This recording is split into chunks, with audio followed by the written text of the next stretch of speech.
नमस्कार ओडिशा प्रियम न्यूज को स्वागत। गणधारणा अंचलवासी बालेश्वर जिला जलेश्वर बड़ बजार डाक्तरखाना दीर्घ दिन धरी डाक्तर अनुपस्थिति एवं एकमात्र स्वीपर अन्यत्र बदली प्रतिवाद में अंचलवासी गणधारणा। जलेश्वर सहर मध्य एकमात्र प्राथमिक स्वास्थ्य केन्द्र यार डाक्तर दीर्घ वर्ष धरी अन्यत्र डेपुटेशन में जाइता बेले फार्मासीट उपर निर्भर कर डाक्तरखाना।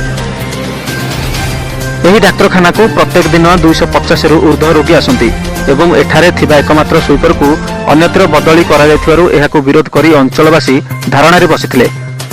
उपजिलापाल नीलू महापात्र आगामी 15 दिन मध्य यार समाधान हेबो बोली प्रतिश्रुति देवा परे धारणा प्रत्याहृत होइथिला। अरुण कुमार समाजसेवी आम ये दीर्घ दिन धरिकी जो डिस्पेंसरी माने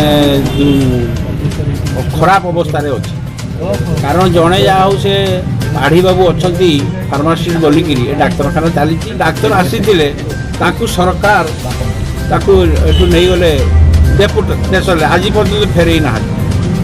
द्वितीय कथा हूँ जे जड़े होमियोपैथिक डॉक्टर अच्छा मेडिसिन ना। तृतीय जड़े स्वीपर थे नहीं जाइए जेहेतु टाउन भीतर यहाँ हूँ डिस्पेंसरी बहुत पुराना डिस्पेंसरी एटी निश्चित भाव में शह रोगी आसुँच आज भी प्राय रेकर्ड 200 रु ऊर्ध्व रोगी सका पुणी उपर आसवे से केवल आम म्यूनिसिपालिटी पिला माने समस्ते आज ये आंदोलन करने बाहर कथा एवं समस्त को कॉपी देइछंती जिलापाल को समस्त को देइछंती किंतु माने 6 तारीख जदि आप किसी न करेंगे 17 तारीख में आम 17 तारीख में आम आंदोलन बसवा आज पर्यटन न रेस्पॉन्ड किसी रेस्पॉन्ड ही नहीं कलेक्टर। जलेश्वर स्वास्थ्य सेवा संपूर्ण एकदम खराब। जलेश्वर मेडिकल भी खराब एटी भी खराब। जनसाधारण सेवा आम लगिचु केंद्र सरकार देइछंती आयुष्मान योजना कि ओडिशा सरकार नौ ना तार जदि भी न नौ ना डाक्तर टाइम दियो।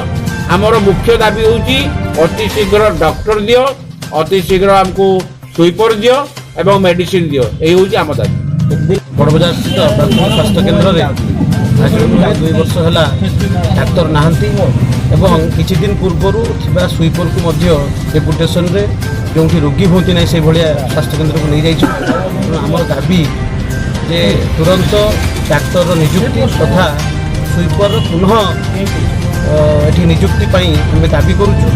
यदि आज दाबी पूरण न हुए आम आज तो 4टा पर्यटन बसु धारणा बसचु। आसंता काली आम प्राय 500 जन व्यक्ति आमरण नसल अहरात्र आमरण